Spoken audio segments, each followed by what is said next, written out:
mnaonielewa. Hao wafugaji kutoka Igomelo huko ndio wenyewe wanatufuruga huko. Siku nyingine nikawa mle shambani. Wakaja bwana, hao na ng'ombe, wakaingiza.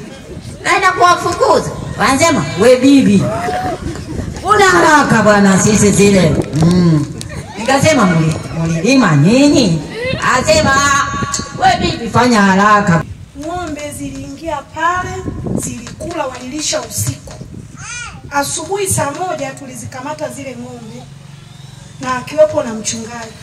Tulipozishika zile ng'ombe, mchungaji akataka kutuchoma na kisu.